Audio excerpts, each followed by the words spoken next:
I'm old.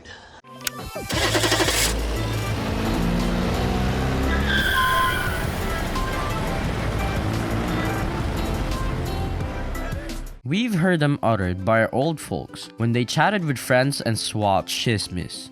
These are the expressions and lines that they lace their conversations with, familiar to the ears but alien to some of us in meanings. Most of them make hazy references to historical figures, plants, sports, and places. But why? This video explores the fascinating backgrounds behind such colorful expressions. Hanggang Pier. I'll get on your nerves, you just tell me to go shoot. Sure. Meaning to be left behind with an unkept promise. The assignment of American military servicemen in Clark, Subic, and Sangley Point beginning in the 1900s spawned the beginnings of our entertainment industry that included food, drinks, dancing, and later, of course, damsels. Through the 30s and 60s, relationships were formed by Americans on furlough with local girls, many from the bars and dancing halls. Some affairs were for real, but still, hundreds of others ended at the departure area. Thus, the expression has come to mean that a person would not keep his promise. You don't understand what I'm saying, do you? Noong bata pa si Sabel. Don't monkey with tradition, amen. Meaning a descriptor for something that has been in existence or in practice a long time ago. This expression pays tribute to Queen Isabella II of Spain, who reigned from 1843 to 1868. Noong bata pa si Sabel literally means when Isabel was but a child, hence when the world was younger. Queen Isabel's term was wrought with internal palace intrigues, influence peddling, and conspiracies, which ended with her exile and abdication. Queen Isabel's profile appeared in local 1860s coins. Her bronze statue stands on Liwasang Bonifacio. Interestingly, the late national artist Alejandro Rosas contends that Isabel's enemies referred to her as La Pera. Hence, the coins that carried her profile became known as pera, a term used today for all forms of money. It's not too much, is it? No.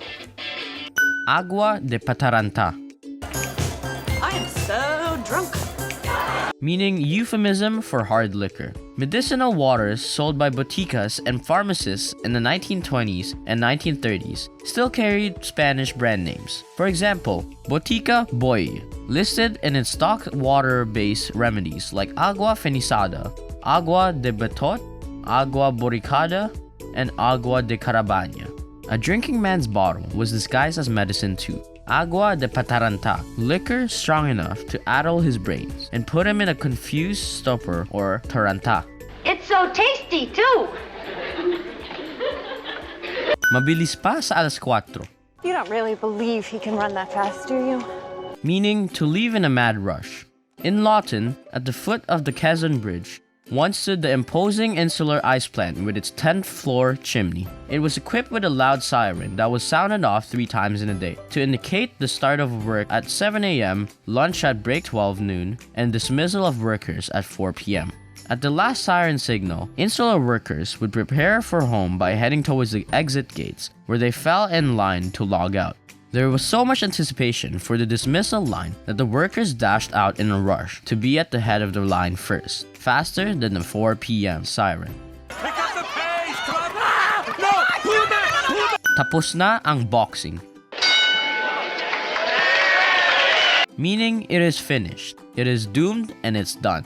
During the Japanese occupation, Tapos Na Ang Boksing was a favorite expression of teenagers. Boxing was a sport promoted and encouraged by Americans in the 1920s. So, for pro-Japanese elements, the expression meant that America was finished and that MacArthur would never return to the Philippines. But for those who continued to believe in America's promise, they used the phrase to denote that Japan would ultimately fail. Fall in love with us and check our great videos. All you have to do is click that subscribe button and notification bell to get notified for more Filipino themed videos.